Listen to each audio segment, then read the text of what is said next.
Oh man, I remember back in the day, bro. I'm talking about way back in the day when I was in sixth grade, bro. That's like how many years ago? I don't know how old I was. Maybe like 12 years old, some shit like that.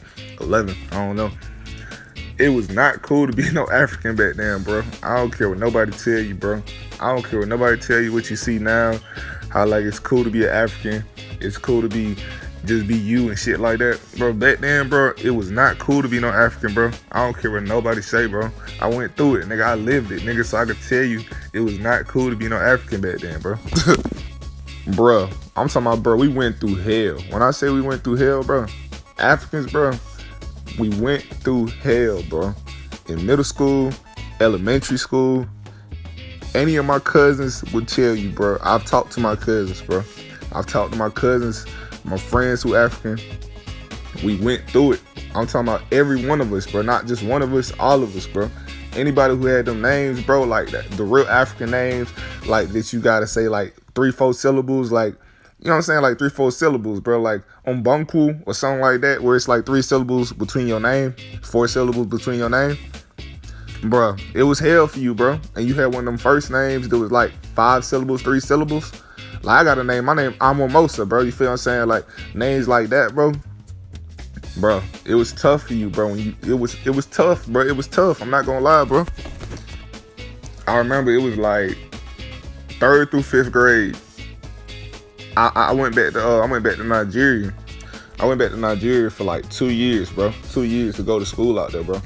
And in the process of me going out there, bro, to go to school and all that stuff like that, by the time I came back over here to America in 6th grade, tell me why I developed like some type of little African accent or some shit. I don't know where this shit came from because like I have been in America my whole life. But you know when you young, like your accent get developed really quickly, bro. So like that's why they teach them Spanish kids like language at a young age, because they just like it just stick and they got it forever. You know what I'm saying?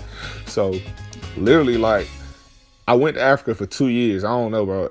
I'm talking about I come back, I already got a thick like also my accent thick. I don't know where it came from because I really had an American accent before then. But I go there, I come back for some reason I'm sounding like Mufasa out the Lion King or something, bro. I don't know. Man, all the black kids asking me crazy stuff like, you from the islands? You must be from the islands or something. Why you sound like that? Like just asking me crazy stuff. Like what country you from? Like just 24/7 asking me like where you from? You got an accent. You sound like you from Africa. You know what I'm saying? I remember, I'm never gonna forget this girl. It was a girl in high school.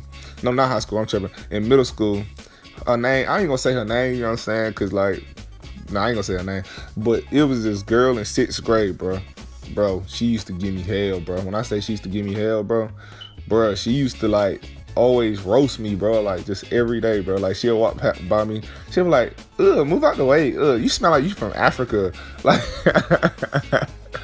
obviously, I ain't even smell like I was from Africa. But she was really just saying that shit, just trying to make fun of me type stuff. Like, you smell like you from Africa, da da da da, stuff like that. Oh man, it was funny. I got in a few fights, bro. I got in a few fights that year, bro, just because like folks would try to try me, bro, and they would try to try me. You know what I'm saying? You know that was a girl, so I wasn't gonna hit her. But the dudes, they'd try to like try me and like try me like I'm some type of like sweet dude or something, just cause I'm just got a little accent or something like that, I guess. So, bro, I got to scrapping with a few dudes, bro. I did what I had to do. I held it down, too. You know what I'm saying? See, when them niggas thought I was an easy target, them niggas wanted to try to pick on me and shit like that when they thought I was like some type of easy target. But see, when they see that I'm going to fight back, like they started realizing like, oh, damn, he going to fight back and he going to win, too. He pretty strong. They got them African bones, you know what I'm saying? Now they don't want to really fight no more. Now they don't want to really try me no more. Now, you know what I'm saying? Like they see me coming, they want to look the other way. They don't want these problems no more. You know what I'm saying? I blame the white man for like the way that the African community, just like African Americans versus Africans, the way we was divided back in the day, that's the white community right there, bro. That is nothing but the white community. That is nothing but white oppression, systematic oppression. That's all that is, bro. And that's why I really felt bad for the black dudes. I ain't really even was mad. I wasn't really mad like that. I just felt bad for them because they ain't know their history, you know what I'm saying? Like, y'all folks got these slave names. Your name like Jamar Johnson or something like that, or Michael Johnson, Michael Jackson or something like that. I'm just like looking at you. I'm just feeling sorry for you because I'm just like, bro, you don't even know where you from, bro. you got a white man name. Like, you don't even know your heritage. You don't know nothing about your grandpa, your great grandma. You don't know your lineage, bro. You don't know what country you from. You don't know your heritage. You don't know your culture, where you come from. You don't know what tribe you come from. I really just felt really sad for these dudes, you know what I'm saying? The older I got, and now I still feel sad for these dudes. And a lot of these dudes is my homeboys, you feel what I'm saying? So I always talk to them. I be like, bro, like, y'all gotta find out where you from, bro. Find out your lineage, bro. Like, and I really feel bad for them because they robbed y'all history. They took away y'all history. They took away a piece of y'all.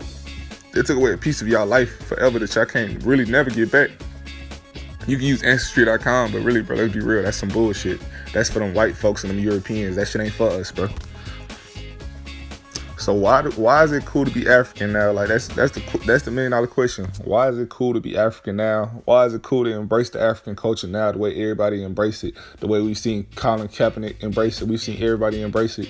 We've seen remember we just called them dashikis? We've seen that, bro. That's a trend now. Like, everybody wearing that shit. Everybody wearing our native clothes. Like, regular black folks is wearing our native clothes around, making a fashion statement with it. You feel what I'm saying? They just rocking this shit just to rock it. They don't really know nothing about the heritage. They just rocking it, bro. Just wearing our clothes. That shit cool now. It's cool to embrace African culture all of a sudden, bro. It never was before, but now it is. Why is that? It's because, like, the older that black people get, the older that black women get and black males get, some black males, not all of them, and some black women, not all of them, but the ones who got wisdom and the ones who was actually wise, the older they get, the more wisdom they get, they start to realize, like, damn, like, they looking for purpose in life. They're not just looking for just, like, all the materialistic stuff no more. The ones who wise, you know what I'm saying? Some folks, they really don't care. Like, they just looking for all materialistic stuff in life. They really think that's what life about. The people who wiser than others, they realize that life is not really just about all the materialistic stuff in life, you know what I'm saying? It's about, like, the things the money can't buy, you know what I'm saying? Like, for instance, your heritage, like your lineage, your history, stuff you can't get back, you feel what I'm saying? Like, your purpose, you looking for purpose in life, you know what I'm saying? Like, why are you living, you know what I'm saying? Stuff like that. And when you start to look at stuff like that, you start to think back, like, wow, like, the people that came before me, you know what I'm saying? And they realize that this is not their homeland. They realize that the place they at is a place that they was forced to come to. They realized that the white man really has said that we nothing. Like, the white man has said that black people are nothing. For hundreds of years, bro, they really just said, like, black people ain't shit. We the ones that's superior. We better than y'all. Y'all not even good enough to, like, drink from the same water fountain we drink from. Y'all not even good enough to ride on the same buses we ride. Y'all not good enough to eat the same food we eat. Y'all like some animals, you feel what I'm saying? That's the history we got from this country, bro. From how white people have treated black people and really have demeaned us. They've talked to us in condescending ways, treated us in condescending ways. Like, we've always been inferior to these folks up here, bro. Always. And always will be. We always will be. It's just facts, you know what I'm saying? Because it's not our homeland. Black people really start doing their research, and when they start doing their research, they start realizing, wow, I really come from a king and I really come from a queen. Like, my great great grandma, my great great grandpa was probably a king, was probably a queen, was probably royalty. Like, in Africa, there was probably royalty for real, you know what I'm saying? Like, I come from royalty, like, you know what I'm saying? I come from that, you know what I'm saying? Like, that's my bloodline, is a king and a queen bloodline, which means that you're royal in your own self, like, you royal in your own fashion, you know what I'm saying? But America, they never told you that. They never told us that. They never said, like, we come from this or we come from that.